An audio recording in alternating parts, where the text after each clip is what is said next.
Hello, everyone, and welcome to this week's edition of Between a Pot and a Hard Place. As always, I'm Stephen Colton. And I'm Christopher Patrick. And I have some jokes. All right. But I was worried you were going to bring that book with you. Yes, and they're horrible jokes.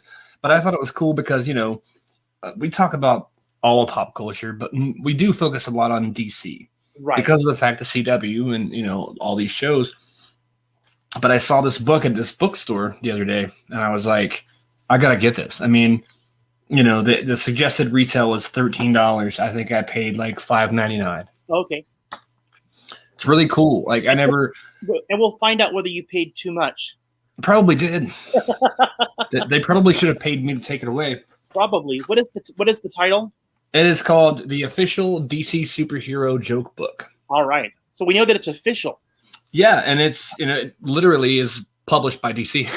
Right. What I feel like the tie-in to the joke book is, we are fans of DC's Legends of Tomorrow, and they are certainly kind of like the more, light-hearted of the CW shows. So absolutely, and that's certainly the tie-in. And there was some funny humor. There was some humor in this week's premiere I guess last week's premiere. Come on, Tuesday. So this past week. Yeah. And I don't remember everything. I probably should have watched it again last night before talking about it. But with everything going on with the job and like being constantly busy and ever changing schedules, like my mind is all blurred. Yeah, I get that. Today is Mother's Day, and for me, some people do the smart thing and take them out to dinner, and I made the choice that my wife requested that I cook. So this morning I got up and made cheese soufflés, nice, and pancakes. Which you might think, do those really go together? But they really did. They turned out great. And then for dinner tonight, my wife has requested Indian food. Okay, that sounds good though. I mean, that reminds me like this one time at a job that I worked, I got as some kind of like sales reward or top selling something. We got this gift card for an Indian restaurant that was literally next door to our store. Oh, really? And I never used it, and it expired. And this was like back in 2015. I never used it. I was really mad at myself because like, man, I really wanted to try that place. Yeah. I can still go there; it still exists. I just, what's crazy is that I didn't grow up eating Indian food. It was one of those things. My wife and my daughter went to a chiropractor in Ontario, and I had to kind of kill time, and I saw they had an Indian restaurant called Hyundai right next door, and so they would go in and have their chiropractic appointment. I went in and just checked the place out, and I got hooked bad, and just fell in love with curries and naan breads and just the spices and everything else. And so, like everything, when I find things that I love, I try to find a way that I can make it at home. And so I've really worked hard on making my curries. And while it's not exactly the same, it's pretty darn close. So the problem for me is that it's so much work. Yeah. It's work. And I literally made a batch of the chicken tikka, took it right out of the oven before I jumped on here for the podcast. Oh, nice. So I'm a little exhausted. I almost forgot it was Mother's Day. I mean, I worked today from like 11 a.m. to 7 p.m. So I've been home for about an hour. Yeah. And I brought home another pizza that I made again. And if anybody, those of you who follow me on Twitter notice, like I put these little step 1, step 2, and step 3. I forgot to post step 2 and 3 until later. So right before we came on here, I posted those.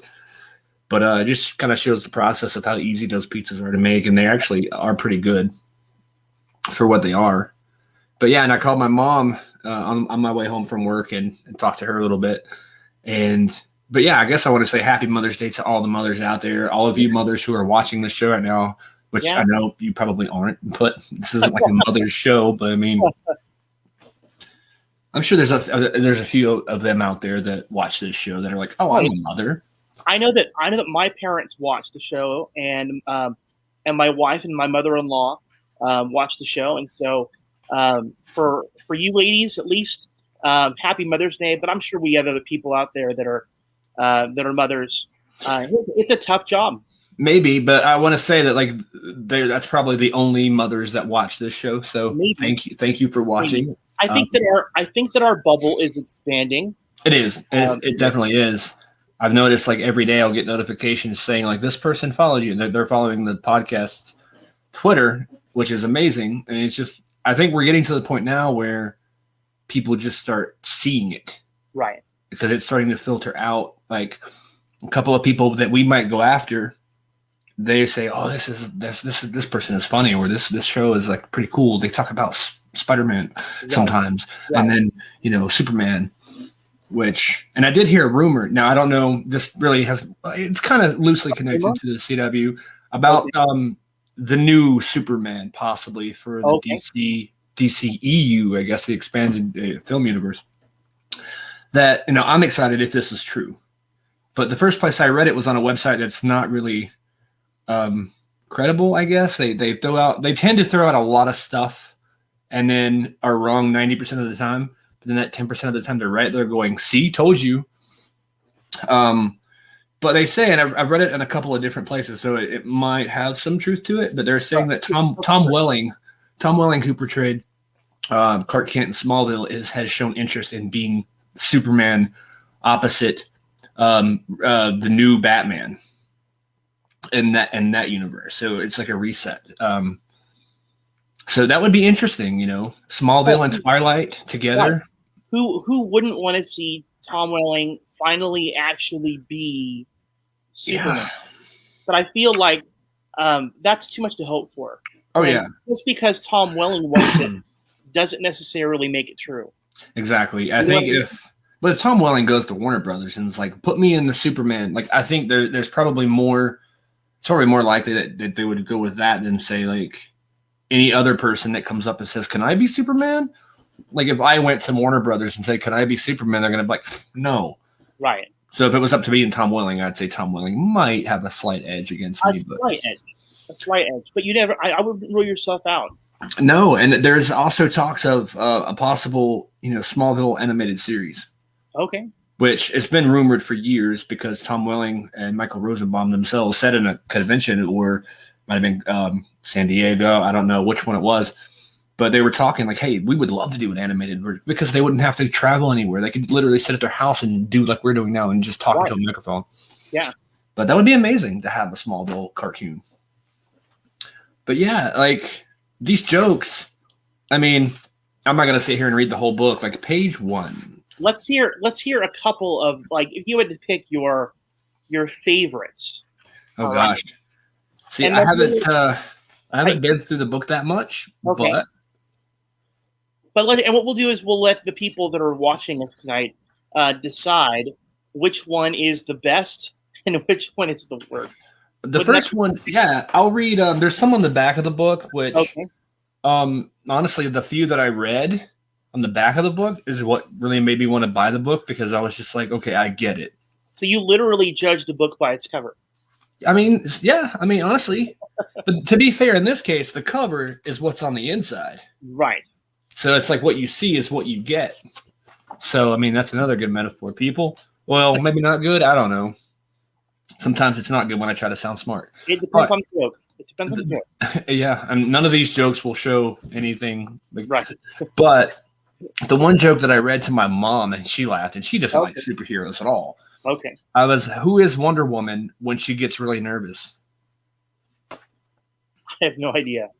An Amazon worrier. Oh, God. Right? My mom actually laughed at that. I'm like, well, that's not even that funny. It's not. Right. This one is like one of the worst. What did Lex Luthor send to Superman on his phone? It's a Lexed message. No. I mean, they didn't even try with that one. Oh, that's painful. See, there's a Batman one. What happened when Batman was late to play baseball with Robin? Wow. I just read the answer. Oh, no. There was a Wayne delay. Oh, gosh. Like, that was just the back cover one. So try to open up randomly inside. Okay, let's see if it gets better. Not really. No. What do you call Superman's city after a rainstorm? Oh gosh, it's Wet-tropolis. I'm looking through these, like, there's got to be at least one joke that's decent. There has to be one in there. And this reminds me of, like, Laffy Taffy, where it's like, I think the people that wrote this book are probably the same people that write the Laffy Taffy rappers. Probably. Here's a Green Lantern joke. Okay, so how can you tell Green Lantern cares about the environment? He goes green? Well, sort of. He only uses green energy. Oh. I mean, there's so many. Yeah, it's one of those jokes where you're like, oh, yeah, I guess he does use green energy. Where's the one? This one isn't so much funny. I don't think it's meant to be a joke. It's just kind of funny in its own way. It's a conversation between Joker and Batman. Okay. And Batman is a knock-knock joke. He's knock-knock. Who's there? Batman. Batman who? And then Batman says, seriously? It's like the Joker doesn't know who Batman. Yeah, Batman. And then I'll read one more, and then because there's so many. There's like 170-page book, and it's ridiculous. What does Shazam wear beneath his costume? He wears thunderwear. Thunderwear. I mean, that book is so horrible, but it was just the humor of it, like the idea of like it's so bad it's good. You know, like if you like that. I think if you love puns, then it's absolutely the book for you. But it's not very punny. Yeah, it's not funny at all. Oh man. No, I certainly tell my share of dad jokes, and I like that. I like telling jokes, and I've known teachers that start their classes off pretty much like that, where they would begin even with a bad joke to kind of get the class loosened up a little bit. I mean, I said that was the last one, but this one knock joke, I just happened to glance and see. It's knock knock, who's there? Oliver. Oliver who? All of her doors are locked. Do you have the key? I mean, wow. I know. Just wow. And I also have some little 3D glasses. That's not from the book. This came from a separate thing I bought that day. Are you trying out a new look? No, I just feel like one of those like 70s guys that's like in the group of gangsters with like the bad guy. It's right. Wasn't there a guy in Back to the Future where Biff was about to beat everybody up and he's like, yeah, get him. Yeah, I think so. But I think it's hard to look cool in a cheap pair of 3D glasses. It really is.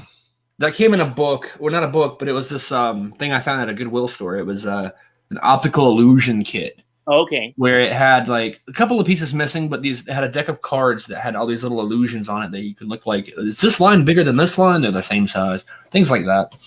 And it had a pair of 3D glasses with it. And there used to be a book with 3D images on it, I guess. And that was missing, but I pull up 3D images online and look at those, but I don't know. I also bought an 8-track. You bought an 8-track? Because I bought a record player a long time ago that has an 8-track player, and I have never been able to find an 8-track cassette. I guess they're called cassettes or 8-track tape. I don't. Right. I haven't found one. Then I found a John Williams 8-track. A John Williams and Friends, and I'm like, okay. And I know he did music for a lot of things. Yeah. I popped it in, and it's like the speakers on this thing are horrible, but it worked. And just to show how like I feel old, but like I'm so young to the point where I know 8-tracks were way before my time. They were like, I guess the height was in the 70s. But I didn't know how to use an 8-track. I knew how to put it in and take it out. But when you put it in and play it, I'm like, I did not know you couldn't rewind it or fast forward it. I was like, where's the button? I don't understand how this works. It just goes. And it's terrible if you start to listen to an 8-track and then put it away for a while and come back to it. You have to listen to the whole thing before you can get back to the song you missed. So I could see why that died out and cassettes won over. Yeah. I mean, I know what 8-tracks are and I've seen them, but my parents didn't have an 8-track player and they didn't have any of the 8-tracks. They jumped from I swear they jumped directly from records right to cassettes. So yeah, I mean, cassettes were great for what they were, until digital music came along, and now it's like all digital. CDs were technically, I guess you could say, they were digital because they were just code on a disc. And I was fascinated when I learned that, and I still am fascinated by vinyl albums because the way they record music and sound into a groove, they carve it into a pattern that plays out sound when a needle runs through it. And that, to me, the technology behind that is still amazing to me. Yeah. Well, when you were a kid, did you ever do the aluminum can with the string? I did try that once or twice, I think. So I didn't have a tree house or anything, but I remember like taking the thing and like holding it to my own ear and not even having anybody to talk to. I'm just like, hello, hello. But the fact that I could hear my own voice echoed in, I was like, wow, that's kind of cool. Right. No, actually, you have to have a good amount of distance. You really do. It has to be relatively tight. But even that, along that string, you were able to send your voice. That was kind of a cool thing growing up. Maybe that's why it wasn't so fascinating to me, because I was doing it wrong. Hello, hello, hello. And I'm like, I can hear myself. Well, yeah, I'm talking. I can hear my own voice. Right. You're right there.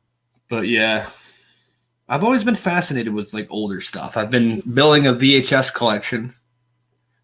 Even though I have a VCR that I found and I bought, and it plays video. I still haven't been able to get it to play sound. I think I need to track down a head cleaner, which that's going to be a rarity and a hard thing to find, because VHS tapes are hard to find in good condition, much less a head cleaner for one, or a blank tape. Right. You'd be better off just going out and looking on, like eBay or something. Any used ones you can purchase off the internet. One thing I would like to do is get some of these podcasts, these videos on VHS. And I know I think backwards. I'm like, I'm retro. I want to go back in time. So I'm going to take all these, like not all of them, but a few of these, and put them on VHS and put them in a VCR to watch them. It seems like a lot of trouble to go through. It does. You just click on here and watch it. But just to do it, it's a fun little thing to do. To go through the process of... Oh, yeah, figuring out, can this be done? I'm sure there's a way.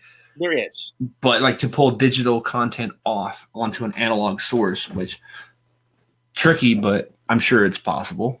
All you really have to go and do is, stream the video of this podcast, and while it's playing on the TV, you then simply push record. Yeah. On the VHS player, like you would any TV show. I've honestly never tried to play with recording digital stuff, and I've recorded video games when I was younger on VHS to watch them back. I don't know why. It was just one of those things like, can I do this? You can. But that was still analog signal, so it was AV, inputs and stuff. But I don't know how well, or if it would work at all, to have a digital or an HDMI source recording onto the analog signal. I don't know if that would work. I'm sure it would. Yeah. I just haven't tried it. My guess is that you're asking that question, and there's probably been somebody out there who's done it, right? Probably. It'd be worth it. So, you ready to jump in to Legends? Yeah. That was supposed to be the theme song, but I'm not good at doing theme songs. It was close. It was. But I love their intro now.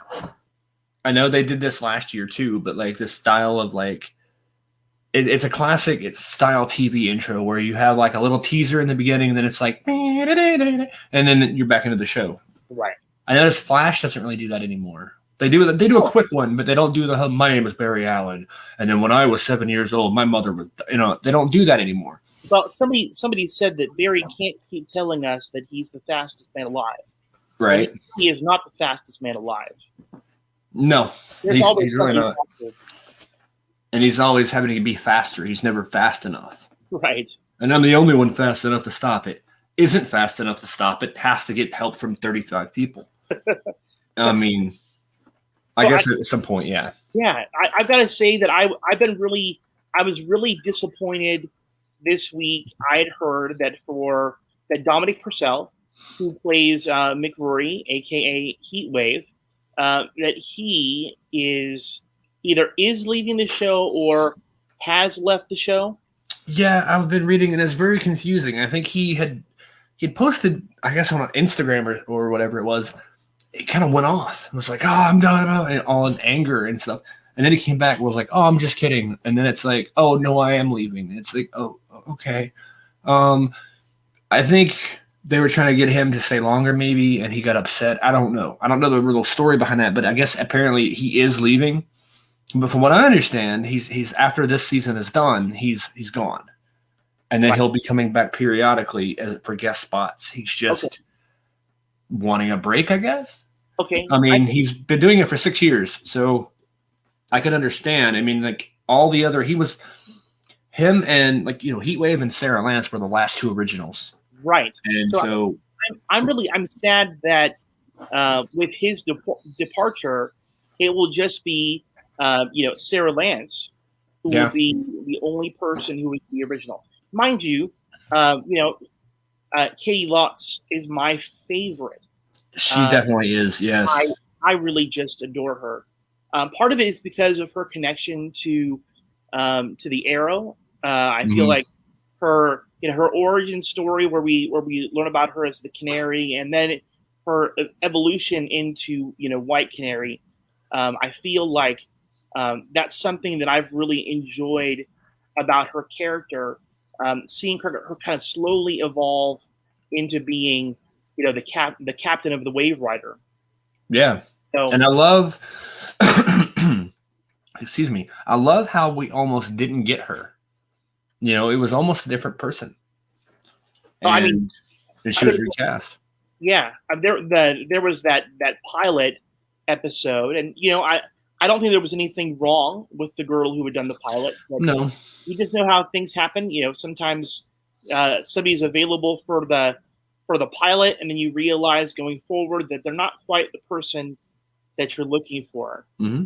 So, I think Katie Lotz is probably I'm sure not probably, but definitely way better in that role. Yeah.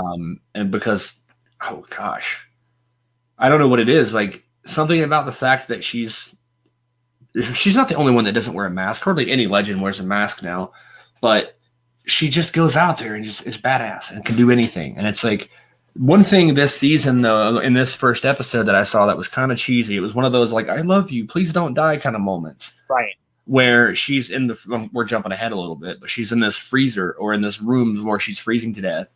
And she sees, who was it? He saw blanking. She saw Gary and everything, but then when it's like, "Sarah, don't die, come back to us. We're here to find you," she goes, "Oh, okay," and then like busts out and then like kicks the door down. It's like you couldn't have done that from the beginning when you first got stuck in there. Like you have to have. They were building up the tension and the anticipation. Oh yeah, but I mean, like it's funny how dumb these characters seem to be until someone says "I love you" to them.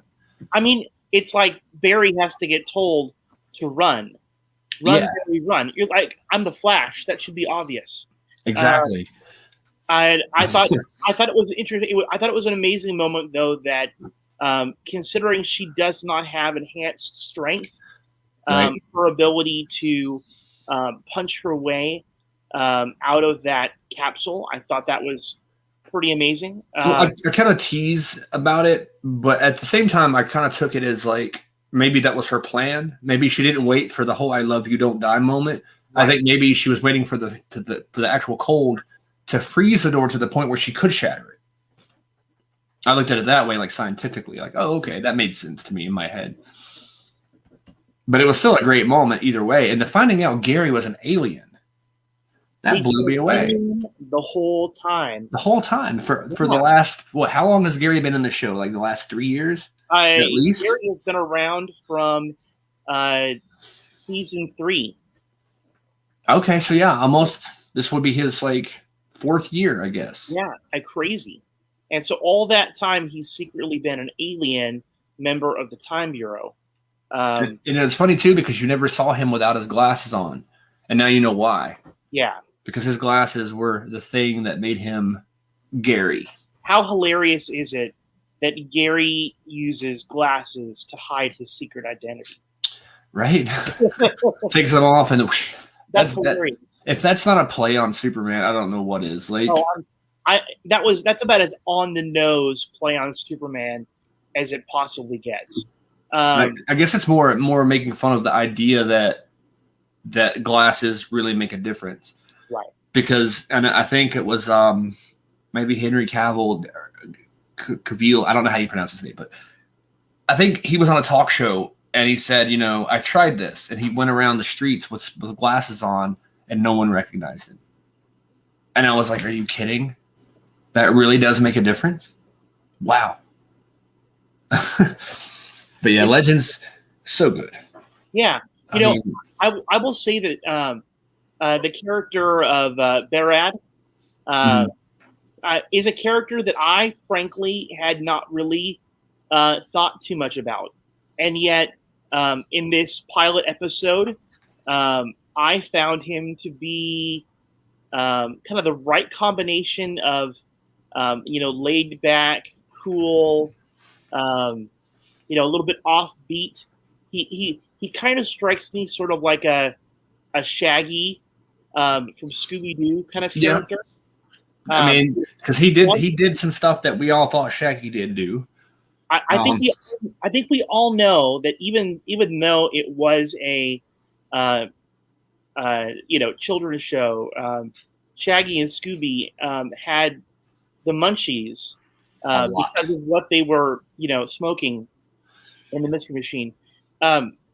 Definitely, Barad partakes. Oh yeah, but I think he's slowly kind of growing on me. So I like him. I mean, at first it was like when they changed the timeline, and because no one had ever heard of him before, and all of a sudden he's been there for years. It's like it's really interesting how they did that, and interesting how they did Zari, his sister, and she's still there, even though she never existed in that. Well, she existed in that timeline, but just not in the way she did. And having the two of them last season was really cool. I was kind of bummed out that Zari 2.0 is the one that kind of like won out, but it's interesting because it still leaves the possibility for original. It really does. I think that it's sort of like what we saw with Tom Cavanaugh, right? That I don't know how many versions of Tom Cavanaugh's Wells we saw, and if you like grow an attachment to one of them, he dies, and then we find another Wells on a different Earth that they bring in. I kind of feel like that's a little bit of what's going on in Legends, because they did the same thing with, I was trying to remember what her name was, Talia Shea, right? And I mean, she's still a part of the team, but she's the shapeshifter, right? Yeah. And so, actually, no, that was somebody else. Oh no, it was Maisie Richardson Sellers. Okay. She had been Vixen. Yeah.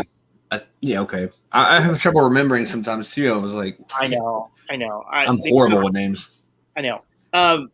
But I had really liked her as Vixen, and I was heartbroken that we lost that character. I thought she was powerful and interesting, and the dynamic that she and Nate Haywood had, I thought that was interesting. But they did the same thing. Tom Cavanaugh her, right? That they brought her back, back and forth, kind of. Yeah, like you're leaving, but then here, come back. Now you're somebody else, and leave, come back. So, So I think that's kind of interesting just to see how that works out. Matt Ryan, I think, has been probably the most interesting character that they brought in, as John Constantine. Yeah. You know what I mean? Yeah, I've really enjoyed Constantine. I mean, like a lot of people say, like, we want him to have his own show. To me, like, I think he's not bigger than Legends, but I think maybe he could become not bigger than the show itself, but I mean, like he's a big fish in a small pond, sort of. Yeah. But at the same time, I don't think he should have his own pond. No. Like, I don't think I would watch a Constantine series because I think it'd be good for like a season or two, but then it would fizzle out. Because there's only so many times I go, spell, let's go to hell and defeat someone. Like, there's only so much of that you can do without it getting kind of stale, I think. Yeah. I think that if anything, we found, though, that people like the supernatural and that element. I think they've realized that he does play an important role in this whole thing. And, again, Matt Ryan as an actor, he's fantastic. He's great. Character, right? A lot of people look at me like, how dare you when I say this? Like, I liked his Constantine better than Keanu Reeves. And a lot of people go, how dare you? Keanu Reeves is so good in Constantine. I'm like, sorry, it's just true. Like, I think Matt Ryan is a better Constantine. And I would agree with you. I think as much as I like Keanu Reeves, he didn't have the same type of personality. He's a completely different character, really. Well, it was almost like Keanu Reeves was Neo in The Matrix. Yes, playing that part. He didn't really, I think, become that character. Whereas Matt Ryan, I really feel like he becomes John Constantine, and that's kind of what would happen if Neo ate the other pill. He would become Constantine. Right. Absolutely. Yeah. but I think I really appreciate just kind of that dynamic. His humor, his sexual innuendo. He's not the leader, but I think that they realize that that his abilities, there's something that he brings to the team that nobody else can do. And right. So, I really like that, and again, I think he just plays it. He plays it really smart, and did you know? I don't know if you realized or not, but Constantine actually, Matt Ryan actually had a short-lived series called Constantine. So I believe they did an animated series for a while too. Right. So he has had opportunities, but I think he was just maybe not big enough for the pond. I think so. I mean, it's a good character. It's a good idea. But I don't think people are interested enough in just Constantine by himself. Right. To really carry a whole series. Right. Maybe a movie. If they did another Constantine film, then okay, I could see him playing that in a film. It's a one-off kind of thing, or maybe once every couple of years. But a weekly show, I really don't see it. Constantine in small doses, I think, is a good thing. But too much of a good thing is not a good thing. That's kind of like if they came out with, for me anyway, if they came out with a Spider-Man live-action series, I wouldn't want to watch that, all the time, because then we get sick of Spider-Man. I think that's what works with Legends, though, is because it's like they aren't these major characters. They are these small characters, so it's okay to get them on a show like this because they work together, and it's not like the focus isn't on one of them. Right. And the Flash, I hate to say it, but the Flash seems like, we'll get to that in a minute, but it seems like it's not going to be around much longer. I mean, based on some things I'm seeing and what the show is now, but we'll get to Flash in a minute, I guess. But as far as Legends, the overall episode I thought was really good because I had forgotten what the finale was, the cliffhanger. I totally forgot that Sarah was abducted, and then they find out it was Gary, and oh my god, it was Gary. And then, I think they're close to finding her because I figured by the end of the episode they would reunite. Okay, we're back on the Wave Rider. Let's go on to the next adventure. But no, Sarah's still abducted by Gary. Right. I think it's clear that there's got to be more going on. There's got to be a reason why Gary has abducted her. I thought it was great, how Sarah kind of, she was hanging on when she knocked open the doors, and then all these pods, these alien pods, started flying out of the ship. And then I forget her name, but Gary's fiance, apparently, who knew that he was engaged all this time, She comes flying out, and then they close the door, and it's just Gary and Sarah on the ship.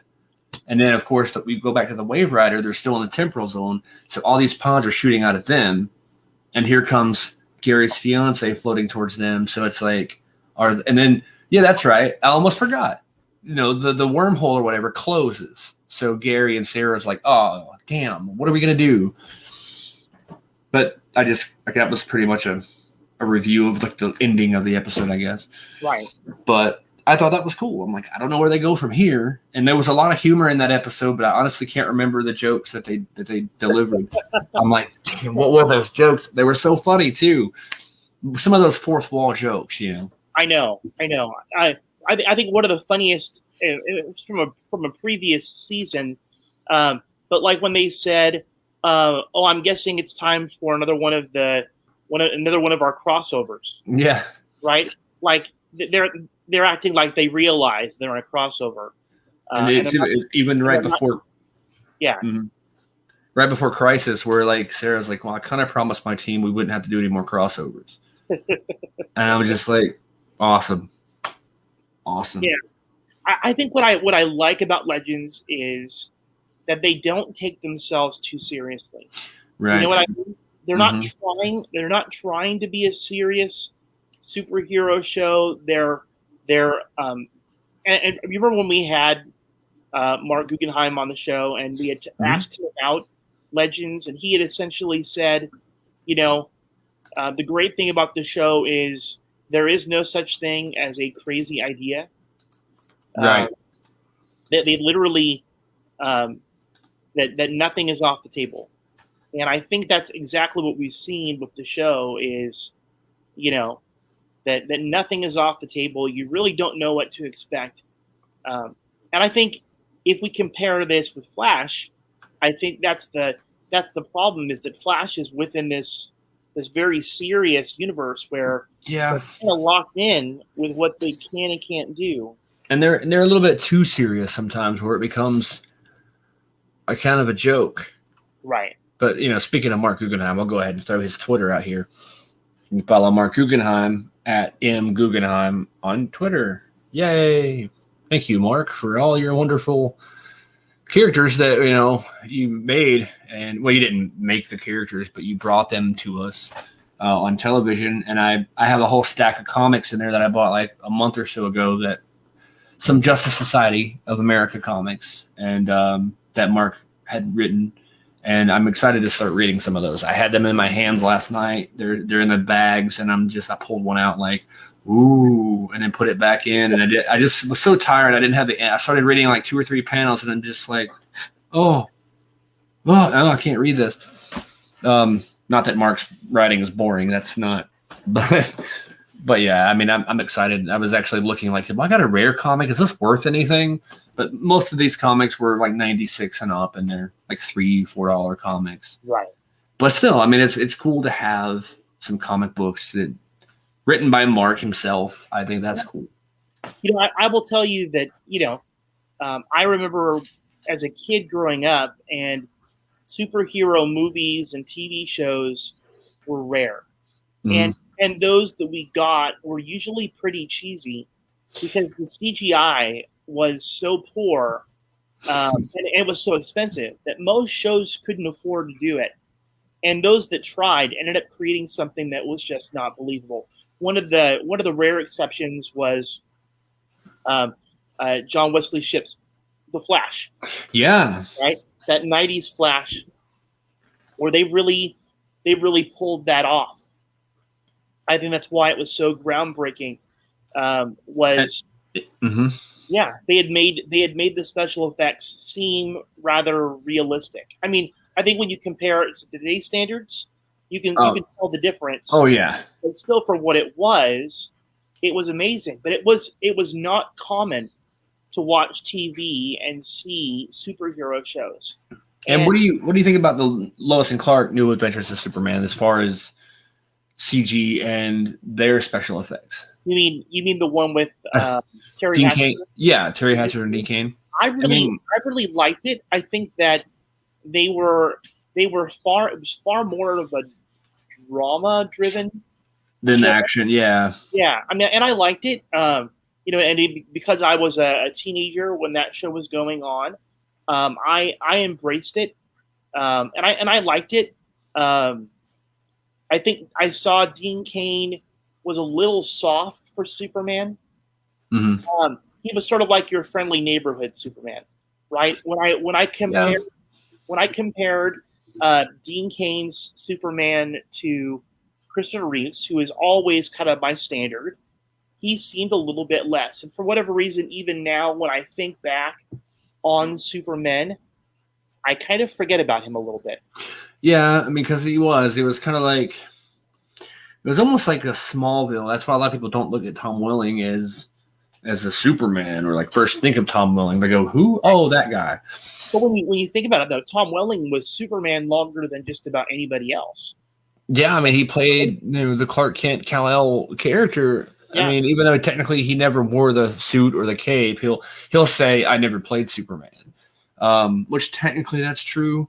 Because even when we do see Superman in the finale of Smallville, it's entirely CG Superman, right. And the one scene you see is he's ripping his shirt open with the S, and that's it. But still, I mean, he's Superman. I don't care if he's wearing the cape in the scene or not. He's Superman. But I will say that when I look at Terry Hatcher and her portrayal of Lois Lane, yeah, I thought that was a much more solid depiction of the character. Mm-hmm. I really liked it. I think in retrospect, when I look at all of the different depictions of Superman and Lois Lane that we've gotten, I really enjoy what Tyler Hoechlin and Bitsy Tulloch bring to those characters, and being that Superman and Lois come back here, not next week but the following week, or do they come back? Gosh, when is it? It's May, like the 18th or something like that. I think it might have been. I had to look at that real quick because I know it was near the middle of May. Let's see if I can pull that back up here. Superman and Lois. Watch show. Okay, I don't want to watch. It looks like Tuesday, May 18th at 9 o'clock. Yeah. There we go. I'm really ready for that to be back. It is. Yeah. I know that we're. It's not even on the docket for us to talk about it, but I feel like if I have the opportunity, if you're not already watching Superman and Lois, it really is, I think, one of the best shows out there right now. Yeah, I mean, it's a good one. It really is. It kind of gets you. It's like a couple of people that were watching it would say, this show is kind of boring, and then near the middle or end, somewhere along the lines, it catches them like, whoa, what did they just do? And it kind of sucks you back in all over again. And it's such an interesting story. From, just when you thought you couldn't tell the Superman story any other way, they find a way to do it. Yeah. Yeah. And I know that you're kind of preaching to the choir. I'm a dad. Mm-hmm. I've got teenage kids, and I can kind of relate a little bit to Clark and to Lois, the challenge of being a father and a parent. And I can appreciate this idea that, parenting is the one thing that his superpowers don't help him at all with. Yeah. And if anything, they kind of complicate things. They really do. That he has to somehow balance his responsibility to his family with his responsibility to the world.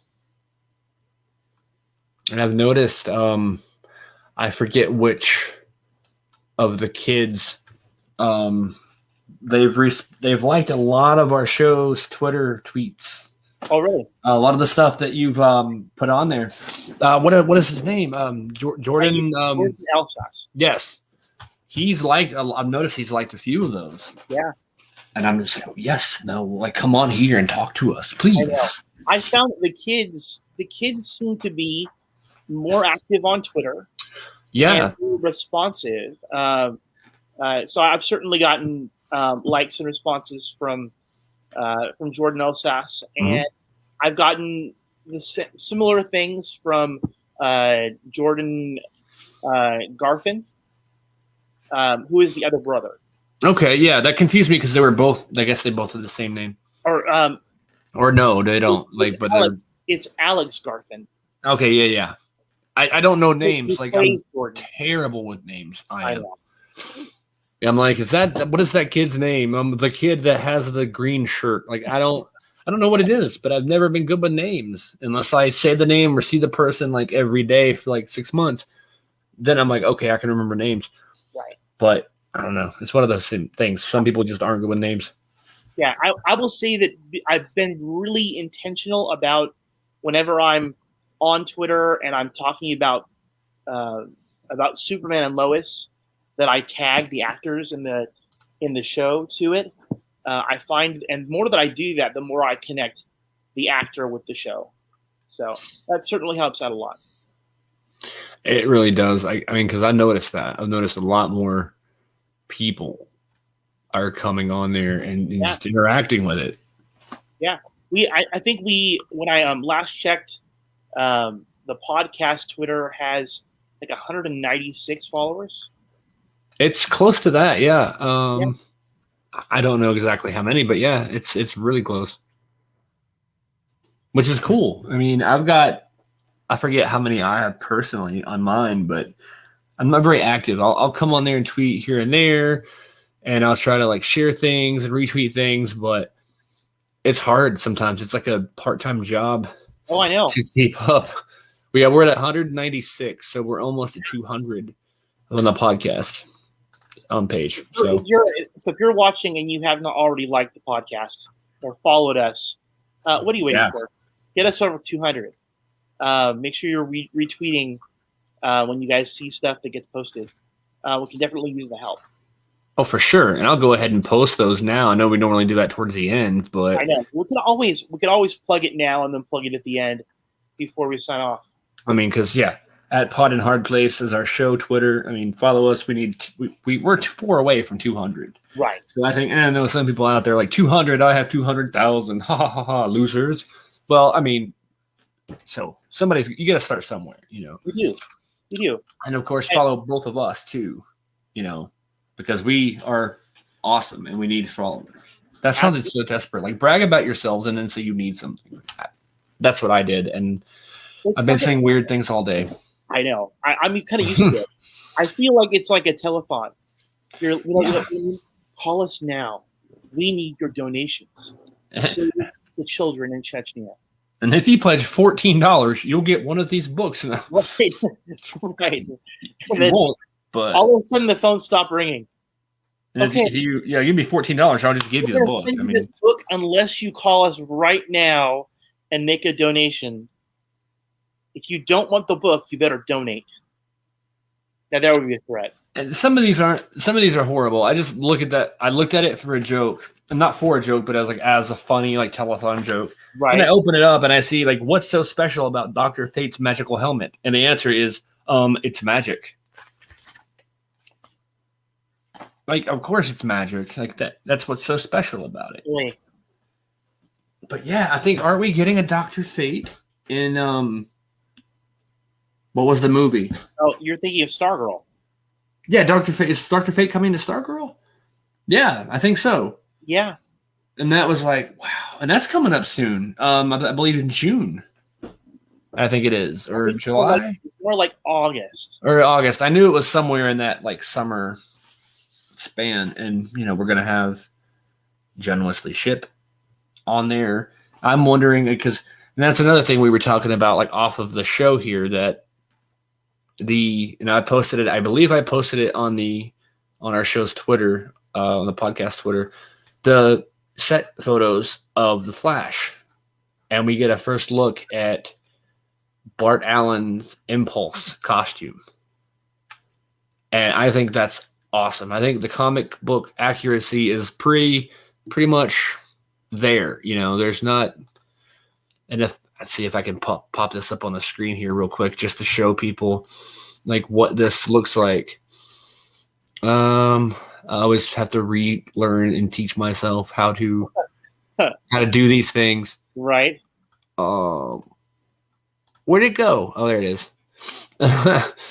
I'm terrible at this. Okay, here we go. Yeah. So this is a tweet that I had sent out. What was it, May 7th? I guess it's a couple days ago. Yeah. You see, we have excess back. We have Jessica Parker Kennedy back, which we all knew was going to happen at some point. We just didn't know exactly when, but we're going to have her back. So there's no real news there. I mean, her suit is her suit. But the Bart Allen Impulse suit, I think, is awesome because they showed a comic book version, his comic book version, and it looks almost identical. CW has gotten the costumes so good. They really do. And I'm excited because now we see all three of them together. We have Flash, Impulse, and Excess all together. And my thought process is that we're going to keep having – we're going to turn that off there. We're going to keep having, I think, Excess and Impulse throughout the entire season 8 because, going into one of the sad bits that we've heard over the last week is that Carlos Valdez and Tom Cavanaugh are leaving Flash. I know. That was devastating news.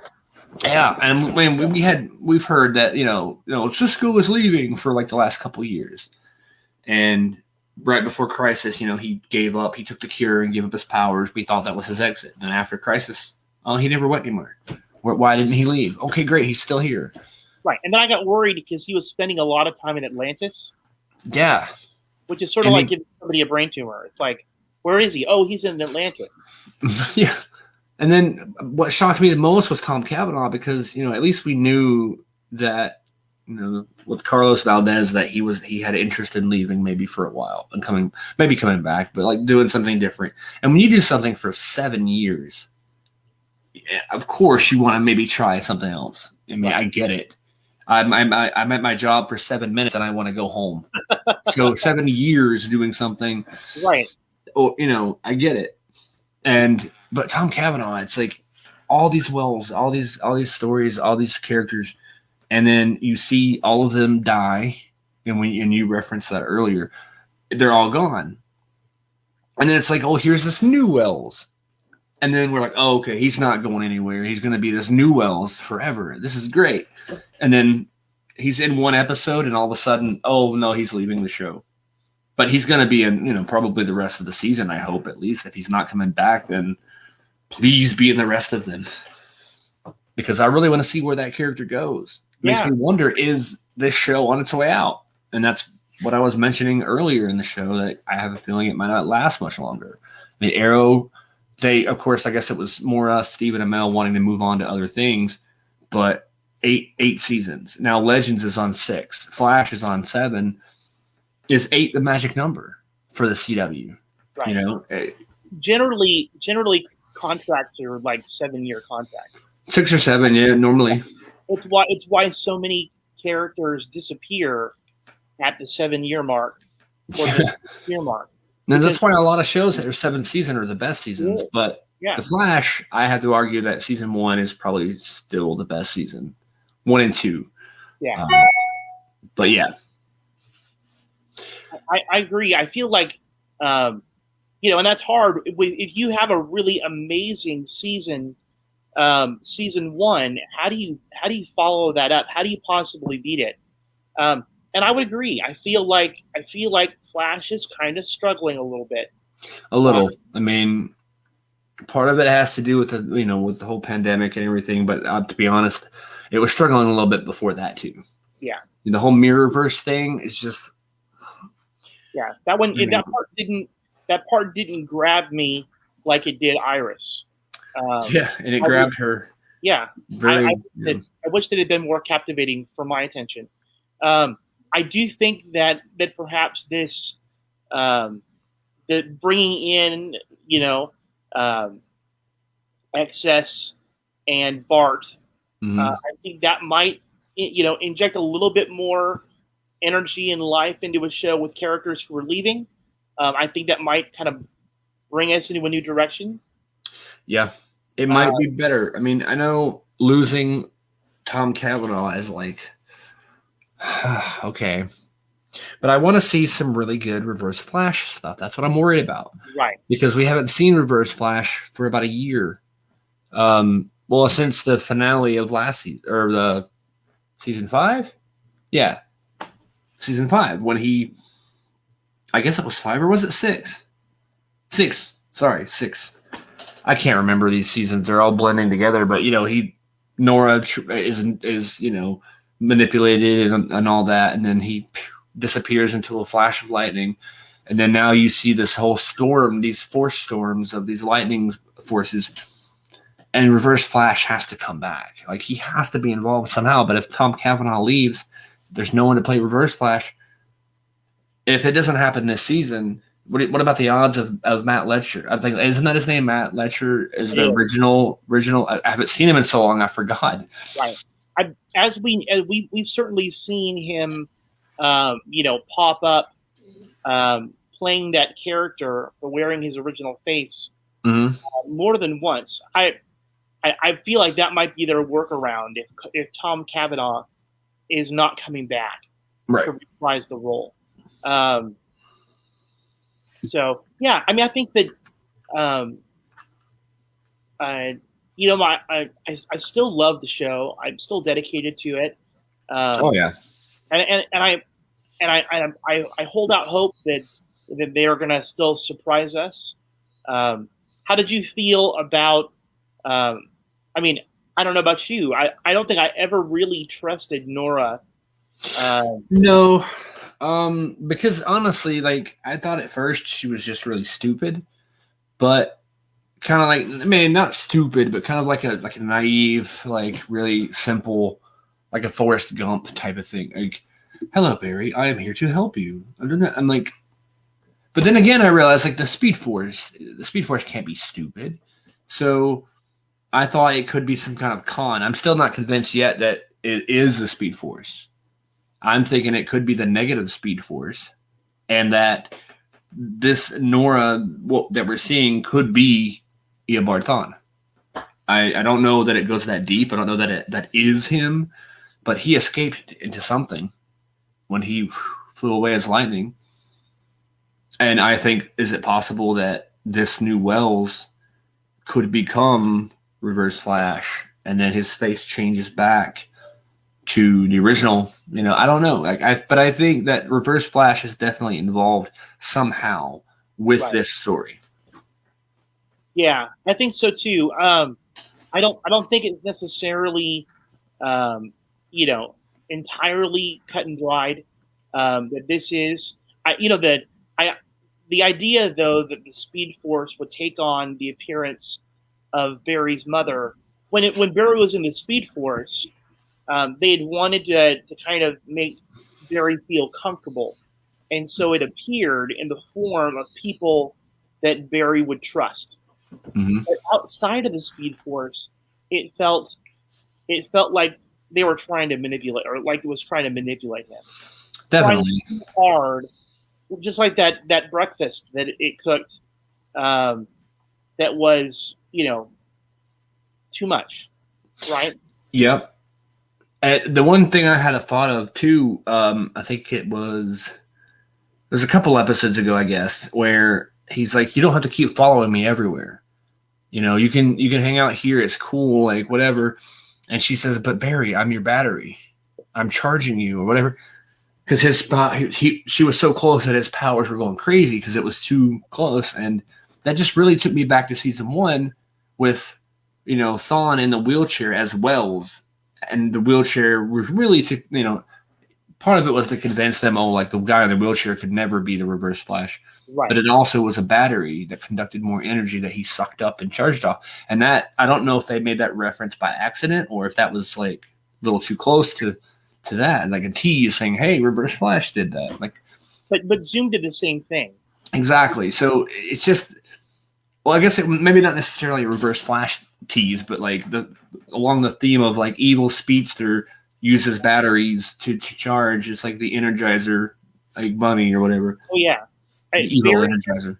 Barry has a knack for letting himself get manipulated by people that he is inclined to trust.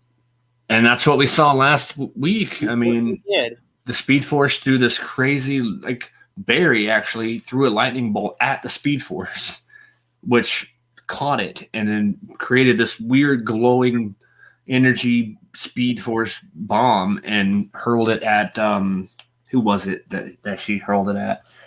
Uh, where's it? Yes, yeah. And I'm like, wow, holy crap! Like, did this? And then Barry doesn't know how to react. Like, what did you just do? And then of course we see the promos for the next week, like really kind of emotional, where Barry's just like, we're supposed to protect people, not kill them. And he's like screaming at the Speed Force, and I'm just like, holy crap. And then the Speed Force is like, well, that doesn't work for me. This is my way. And taking charge, it's like, okay, now the Speed Force has gone full villain. Right. And that's just like, what did he do? Because could the Speed Force be like, okay, Barry, well, you're being a little brat, so, and then now your powers are gone because I mentally turned them off. Or we know that she can. We know that she can, being his battery. Yeah, that she can turn them up. But it also makes me think, like, is this really her being the Speed Force charging his powers to make him faster and better? Or is it her sucking his energy out, making herself stronger? I mean, that could be, I don't know. Yeah. Because we saw her get beaten up by the other forces, and then all of a sudden she's around Barry all the time, and then she's better again. I think that she says, I'm your battery, but I think it's probably the other way around. Exactly. Barry is her battery. I believe that's what it is, because the longer she stays around him, like the better she becomes. It seems like physically, like she's not as hurt or drained. And then she gets mad and like turns on everybody, like, which means whatever this Speed Force, if this is the Speed Force, whoever it really is, whatever their motive, they're almost there. Because now it's like, I can reveal myself. I'm like, okay, now I'm an asshole. So, surprise, they're almost there, I think. I don't know what their goal is or what they're trying to do, but it's close. Well, we had been under the impression that these different forces were all bad, right? And as I think we realized, they're really not all that bad. They're, No. other than the guy who uses fear to manipulate people. That was a crazy one. Yeah, but it does seem like the Speed Force is sort of preying upon them.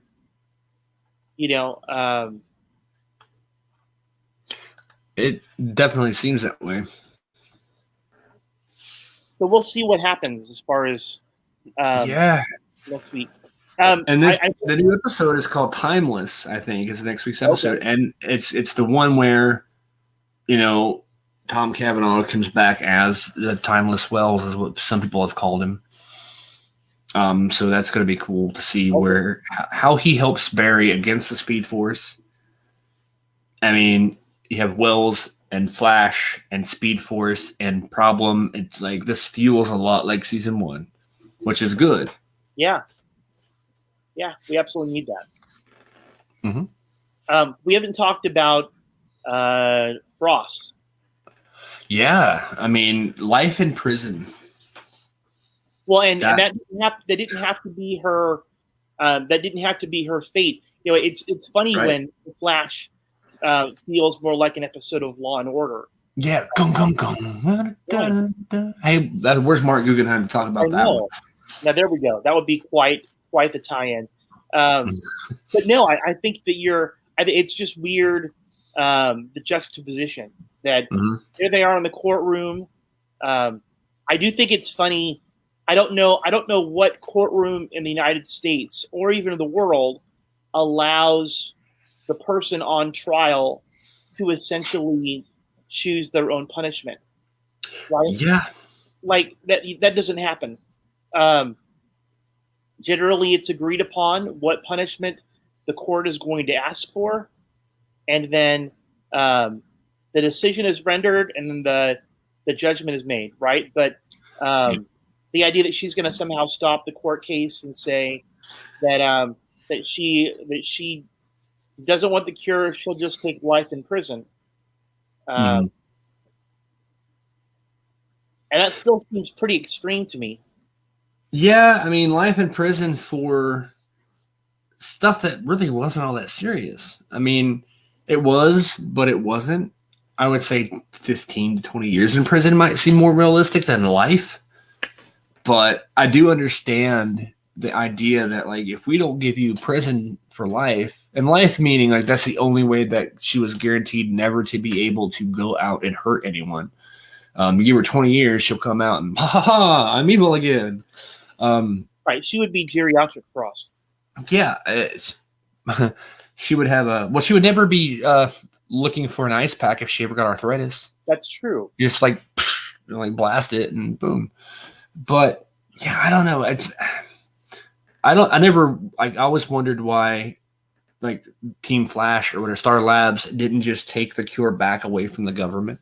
Because it's like there had to be some kind of contract, because they said, like, you agreed to never use it on anybody that wasn't willing. And so that had to have been in the contract. So that could be a breach of contract. They could have pulled that product from the government's hands and they would have had no choice. It's the whole letting the genie out of the bottle. Right? Yeah. Once you figure it out, it's hard to put back in. And the government could easily take their cure and make their own version. Which they probably have already done. That's probably what happened. It's much like the different vaccinations that are out there right now, right? There's multiple variations of essentially the same thing. Even if Team Flash took back their cure, which I'm sure they regret making now, it still would not, change the fact that the government is more than happy to weaponize it in order to punish metas. Yeah, and it's just, I know, like, something tells me, like, Frost isn't going to stay in prison. Something's going to happen. I think they probably, something along the lines of maybe some big scheme to break her out. And then which would mirror what season was that Barry got stuck in there? Season 5? When Barry was in prison, I think it was. Right. He was, they broke him out like, haha, we got you. He's like, no, I got to go back. Or no, I think Barry did that to his own father too. And Henry Allen, when he was in prison, no, he didn't. He didn't do that. Or did he? I can't remember. Jeez, that show. Oh, man. I think that he wanted to break his father out. Yeah, and he couldn't do it because the moral decision is like, no, he has to fight. And the same with Barry. Like, he could have sped out of there at any point, and he did at one point to let his friend Big Sur, I guess it was, I think that was his name, send him to China or whatever it was. We talked about that too, leaving the guy in China with no money or no food or anything. But there are so many themes of, like, breaking someone out of prison or being in prison, and then it's just so repetitive. It starts to blur in my head. It's been so long since I've watched old Flash episodes. I know. I think that it is a part of, though, the heroic journey. Generally, in a lot of classic stories, there is that descent into hell, right? Yeah. And whatever that is for the character. And we saw the same thing in Green Arrow, when Oliver Queen got sent to prison. What we thought would never happen. Really. Got sent there and, got drugged through the ringer in every way, shape, imaginable. It does seem to be a pattern that they're playing in a lot of these shows of the hero that gets sent to prison and then kind of has to deal with the fallout of that. So, gosh, they kind of really do overuse that whole thing. I mean, I can think of just even comedy, like sitcoms and stuff, where people go to prison and it's like, oh, this isn't right. I didn't do it, officer. Like, yeah, sure, okay. And then, like, it was a big mix-up. It's all comical, but still, it was a big mix-up. They get sent home. I guess it's crazy. The question that I've got is, does Killer Frost deserve to go to prison? I mean, at this point, no, because I think had they gotten her before she became like so close with everyone, maybe. Um, but because even though like she was trying to do the right thing, like when she kidnapped Julie and Albert and was like, "Hey, do this thing for me," he's like, "Oh no, Caitlin, stop it, Caitlin, stop it." And it's like, I think at that point, even then, she deserved prison because, like, yeah, you were trying to do something good that you thought was good, but at the same time, you're not doing it the right way. You're breaking the law. You're doing this. You're hurting people. You're not killing them, but you're hurting them. It's like, but then she's done so much. I think she's done more good than she has done evil.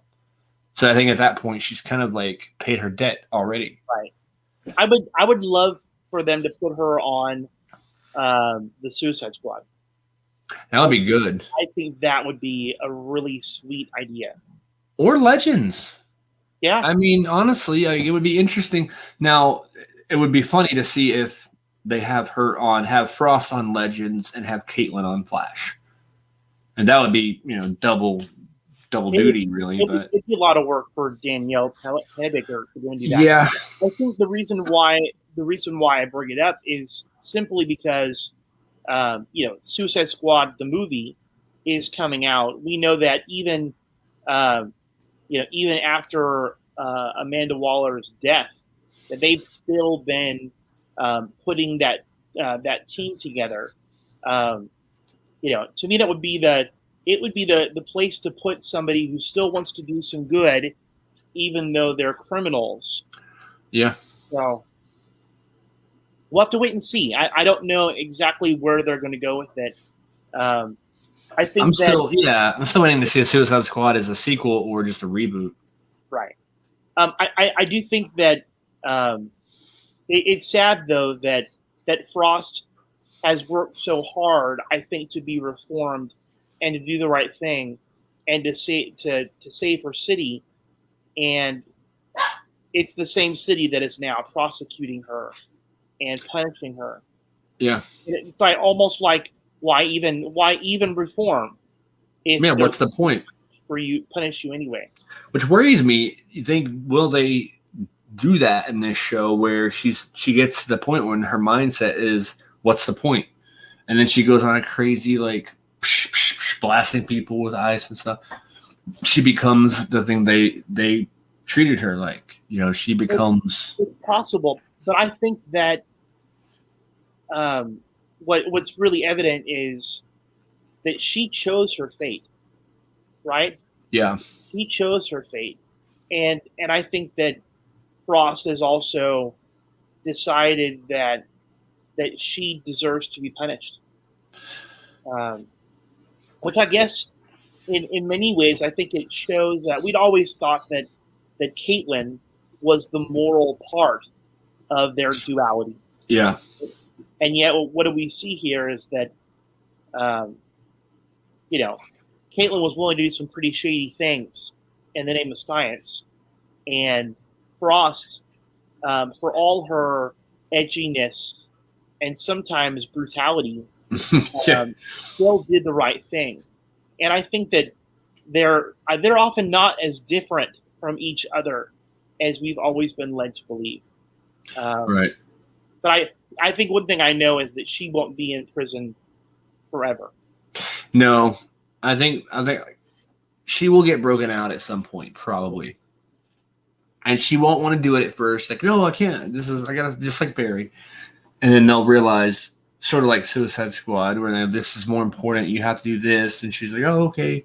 And she'll go do the thing, but then she'll like get accused of breaking out of prison, and then it'll be a whole mess. I don't know. I mean, maybe they do a Suicide Squad kind of thing where they bring them in. It's like, hey, if you, and that was my first thought, honestly, when they slammed the gavel down the last time, said life in prison, no parole. I'm like, Suicide Squad. She could do that and then get her dead off. Yeah. So I mean, that's the only real logical way I see of them getting her out of prison without breaking her out. Right. Yeah, that's still where I think they're probably going to go with it. Mm-hmm. Is that route? It's a storyline that they have access to, Mm-hmm. and she would be able to put her skills to use, and that would pay for a way for her to kind of earn herself out. And I think because of already with the relationship with John Diggle and Lila Michaels, that might be a possible way. So, And I'm wondering, speaking of Diggle, like when will we see him pop up again? Because he will be back at some point. I really want to see John Diggle sporting some green. I think that they gave us that. Um, they were dropping the hint that that's what they wanted him to do, was to become a Green Lantern. Um, And I can say that I've talked to, well, I don't know if it's a big secret, but I don't think it is. Mark, according to Mark Guggenheim, I asked him, I was like, do you think that we'll see John Diggle in the Green Lantern series? And it doesn't look like that's the case. So at first I thought that. I knew that they were working on a show at HBO when Arrow went off the air, and I thought, oh, it's going to be just like everybody else probably thought that.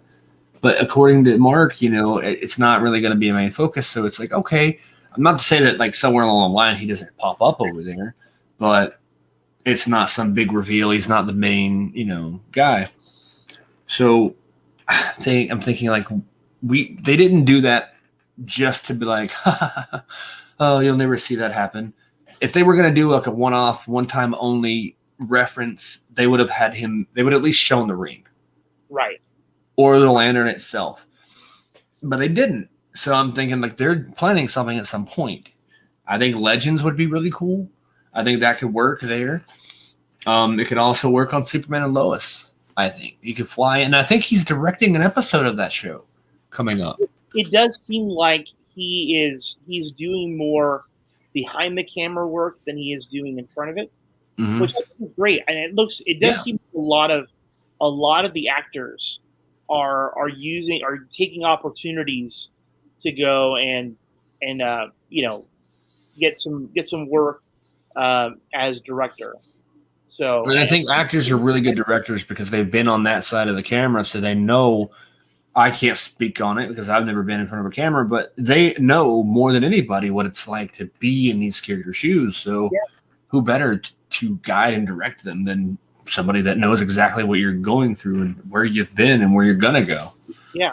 And I think that I got to tip my hat to the network that they allow their actors to have that kind of freedom. Yeah. To go and broaden their experience by earning some directorial chops.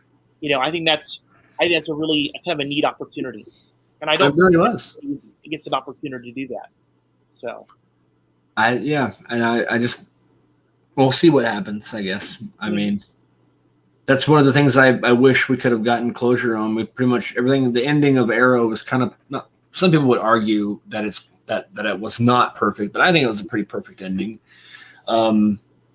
Of course, we would have loved to see more with them, but one thing that really bugged me was that Green Lantern thing. Yeah, I think that I've got other things that bug me, not necessarily criticisms. I think they were pulling out every stop they could to try to create spin-offs for the show, for the actors and for the storylines to continue as much as possible. That was why the Green Lantern ring. That was why they had the Canaries in the future. Yep. And but ultimately, when we saw that final scene of Oliver and Felicity in their idealized version of heaven, which looked a lot like Queen Consolidated, that was essentially the end of their story. The confusing part about that to me was like, did Felicity kill herself? I mean, honestly, because like as a human, you can't just walk into the afterlife. So, and then also she was older when she entered this realm or whatever this is. And then when she was in there, she was her younger self. So like that tells me that she's dead basically. So there's a reason why they essentially said she couldn't come back. Yeah. That once she went there, she crossed over the Rainbow Bridge, right? I think that they at least they were trying to give us that happily ever after in one way, shape, or form. Yeah, and then I guess bringing Oliver back from the dead would have been too much of a tease. Like, oh, they're not done. Arrow season 9. If he stays dead, then okay. But then nobody ever stays dead in that universe. So I don't know. I guess maybe it would have been better to show Felicity dying, like actually have a death scene. You're like, oh no, and then realize like, where am I? Oh hey Oliver, what's up? I think I don't know. Maybe I just like death scenes. I mean, I guess when you're married to the Spectre, he's able. Could you imagine that the gift that he gave Felicity, that she was able to cross over without experiencing the pain of death? Yeah. I mean, death wouldn't be very scary if you knew that you didn't have to suffer to get there. That's true. I mean, and not only that, like most people, you have an idea of what your afterlife may be, but you don't really know because it's not like someone like that had passed away before you sent you a postcard or anything like that. Like you can't see this. And so she knew, like with talking to the monitor and like knowing all of what's going on, she knew what to expect. Kind of, she knew where she was going. She knew she could talk to Oliver, and so there was no fear at all at that point. And I think that everything was set up so that she wouldn't go to be with Oliver until she knew that both William and Mia were going to be okay. I think that was an important thing. I think she had felt bad that she had kind of abandoned them a little bit. Yeah. But she made sure that they had each other. And I mean, I don't know why they couldn't have just all died together. You wanted them all to, go out in a big, giant blaze of glory. I mean, I guess if they had known then that the Green Arrow and Canary show wouldn't have been picked up, they might have done something bigger. I mean, they thought the show would carry on through a different, generation, and unfortunately didn't. But yeah, how often though does that happen? Like we both loved Heroes and Heroes Reborn, and as much as people say, Heroes Reborn wasn't canceled, that they had intended it to be a limited series, and some people will still argue about that even right now. The fact is that you get to the end of that series, and they were still building cliffhangers for other stories.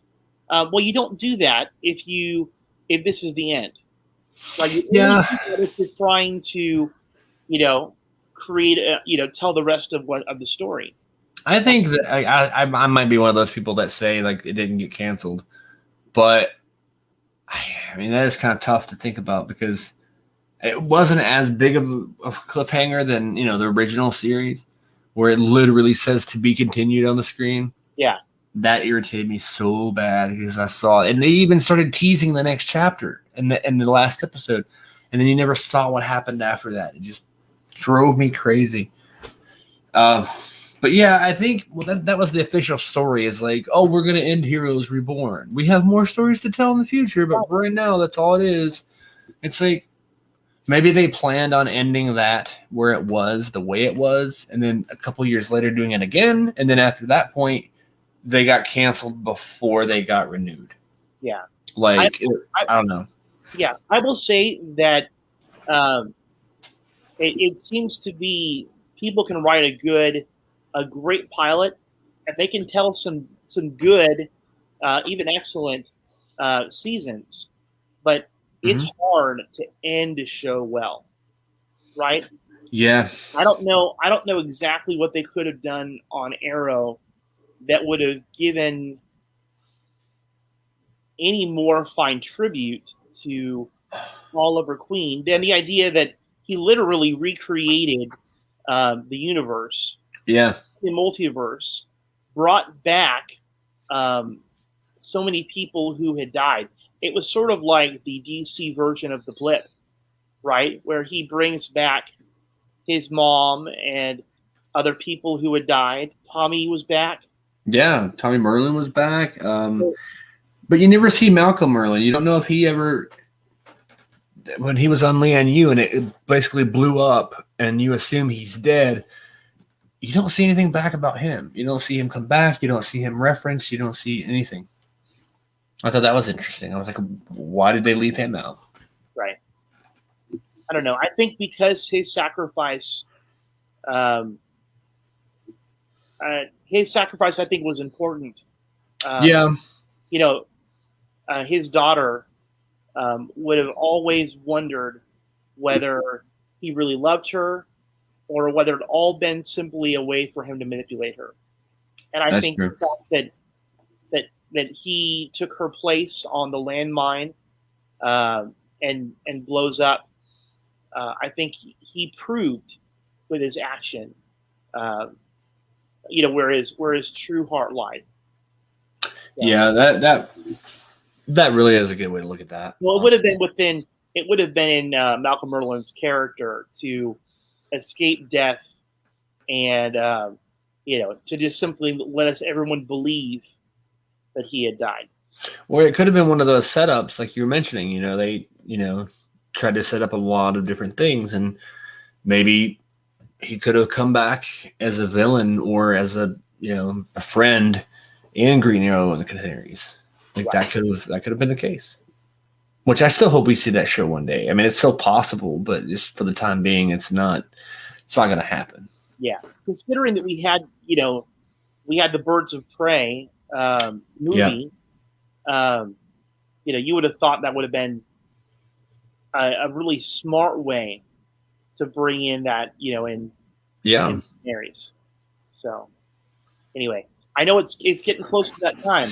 Yeah, we're gonna wrap this up soon, but I'm looking forward to I'm looking forward to all the shows coming back. I need to catch up on Batwoman, and I need to start watching Mandalorian, and I need to go back and watch all the other movies and stuff that I haven't seen, like Black Panther and all the Thor movies. I am so far behind on a lot of stuff, but I need to start watching more. Yeah, I mean, I need to do homework, I guess, and keep watching. There you go. I'm gonna throw those Twitters up here again, I think, before we get out. I will look forward to being able to talk with you about those once. Yeah, I mean, I really loved WandaVision, and I loved. Oh my God. What was it? Yeah. Wow, I cannot think of the name of that. And I can't wait for Cobra Kai. I mean, I don't know when that's going to be. Probably, I don't know when that show comes out, when the last season dropped. I can't remember. But it seems like so long ago. No. But yeah, it's at Potted Hard Place. Then you can follow at CJ Kirk 1979. 242424222, and then myself at Stephen Colton, and then I also want to throw out the little thing with I'm not gonna show the pictures because like I talked about it in the beginning of the podcast where I made my pizzas. Whoops, I showed the sample comment. Wow. I'm gonna throw up a couple of people's Twitters too that we've all known, and I just gotta I want to shout them out before we go. Like Northwood Pod. Where is Todd's? Oh gosh, where's it at? It's not there. What? At Todd Button German? Yes. I don't know why I didn't get that copied, but we're gonna throw that up there so Todd gets his own little second on the screen. There we go. We're not leaving Todd out. No, not at all. Come on, where's it at? Todd gets his own little space on the Twitter right here. Oh, and we didn't talk about this, but is it next week or the following week? That's right. Oh my gosh. Newton. Yeah, that's gonna come up next week. But before I got to that, I wanted to the shout out to Jay and Todd. Like I've been writing a little script and they've read over it, and we had a conversation on a video chat for like an hour and a half or 2 hours, whatever it was. And after that conversation, I have such a different direction I'm taking this story, and it makes so much more sense. but I just really wanted to thank them again on here for that conversation and for the advice and the help and all that stuff. But as far as the Lee Newton coming back, today's May 9th. So yes, it'd be May 16th, I think, Sunday. That sounds right. She's coming back on, and we're going to do a giveaway. And she has a CD, she has a T-shirt, and an 8x10 as like this giveaway package. And we don't know exactly the rules of the contest yet. I actually asked her what her thoughts would be if she would think, do a random drawing or maybe do like an essay type thing where it's like, write to us and tell us why you want to win this, like that kind of thing, or what. I was like, hey, what do you think about this? Like, what are your ideas? So we'll see. We can always do a drawing, but so I wish we had the details now because we won't be back on until next week. So let's just say that just tune in, and it'll more likely be a drawing. We have enough Twitter followers, so I think maybe we can say people on Twitter or Facebook likes. Can you say? Yeah, we can say Facebook followers, I guess. Yeah. Fans, whatever, on Facebook and Twitter. If you haven't already, do those things. Facebook.com. Well, you're watching this right now, so you know what the Facebook is. But Facebook.com/between Pod and a Hard Place, and then the Twitter, of course, @Pod and Hard Place. Like those, share those. I guess comment, tell us why we're so amazing. Like all these cool things. I don't know. I guess we'll just pick someone. I think that's the most logical way to do it. Just pick a name. Without all these kind of crazy rules. Like you don't have to like this one 3 times and share it and then give your mailman a handshake. And then like you don't have to do all these steps or anything. Just, just like the pages, interact with us in some way. And then we'll pick a name. I guess I'll be getting to work and we'll do some research. Like who's this? Compile a list of names. My mom has been on me like, I want to win. I'm like, I can't just pick you to win. Right. I mean, if it comes out that way, awesome. If not, then, Right. But if his mom were to win, wink. I was trying to be subtle. I did. Yeah, I was. Nobody would ask any questions. Yeah. If you can't use a little nepotism when you're able to, Right. I mean, I don't know. I do hope because I feel bad because it's like, I feel like the week after Mother's Day, my mom wins a contest. Like, double wink. Right. I don't know why I threw the hands up there. I could have just blinked, but. Dramatic effect. But yeah, like Lee's coming back, and I absolutely adore her. She's amazing. Like she's got the energy. We're gonna have probably 45 million live viewers next week. Yeah. She's amazing. I think we got like 500 viewers off of. I almost said off of her. Like we got 500 viewers off of her. Like we're not trying to like use her for viewers. She's such high energy. Yeah. Like having her on here. You could talk about rocks. Like, hey Lee. I saw a rock today. Oh my God, that's amazing. I have a rock too. Like, it doesn't matter what it is. She makes it interesting. Like, she has a way about That was a her. terrible Lee Newton impression, but it was. It really was. I cannot do a female voice at all.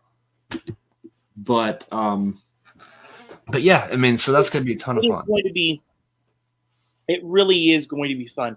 I think we need to make sure we promote her new album that she's got out, and then I know we got those really awesome T-shirts.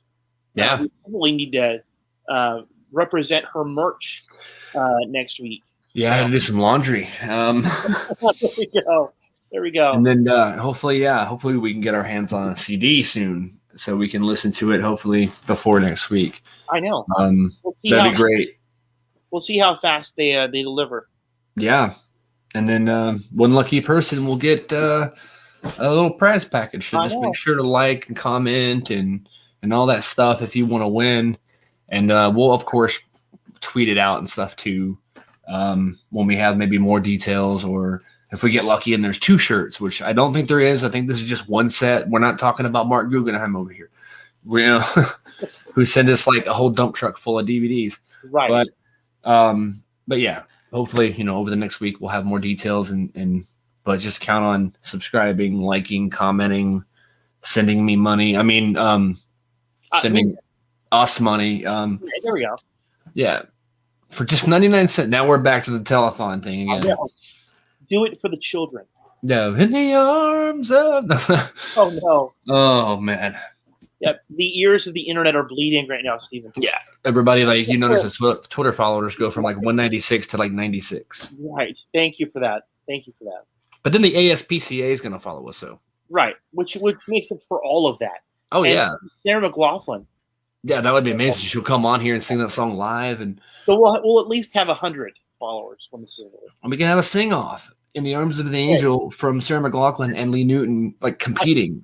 I know this is the corniest thought, but I seriously love to sing. Part of me would love the chance to do a duet with Lee Newton, and I don't know how we would even be able to arrange that. I don't know. Singing over virtual meeting is hard to coordinate. Can be, yeah. If it were lagging at all, it'd be pretty bad. Anyway, I was thinking out loud, making a private wish public. We could do that. But it could be done next week. I don't know how, because the last few weeks we haven't had too many technical difficulties. Everything seems to be pretty smooth. And of course, Danny says, start spontaneously singing, and we will love it with or without the lag. Honestly, I'm not going to start singing myself because then everybody literally will turn off their computers and never use the internet again. I don't know why I have this fantasy in my head of me and Lee singing the song "Shallows" from A Star Is Born by Lady Gaga. I don't know why I would just, die a happy man if that were to happen. Well, Lee, if you're seeing this, I know. Get ready for next week because you're going to be singing it. Or maybe she could just kind of, let me down very nicely. Oh, I'm not even going to do another impression. I was going to, but I'm like, no, I can't. I'm going to make her sound horrible. We'll see what happens. Anyway, either way, I'm going to look forward to seeing Lee again. She really is awesome. She really is. Really fun to talk to. So. And we'll talk more about more stuff too with her. Hopefully, absolutely. Not just we kind of just got to know her last time. I feel like we can get a little bit more personal, not not too personal, but like how many times do you go to the bathroom in a day? But kind of more personal stories and stuff like that. From when she was on the road in bands and things, she said she had a ton of stories, and we've been waiting to hear some of those. So I think it's going to be a good episode. It's going to be awesome. All right. Well, I look forward to hanging out with you again next weekend. Absolutely. And it's going to be fun. And so everybody get ready to win a T-shirt and a CD and an 8x10. Yeah. All right. Well, have a good night. All right. You too. All right. See ya.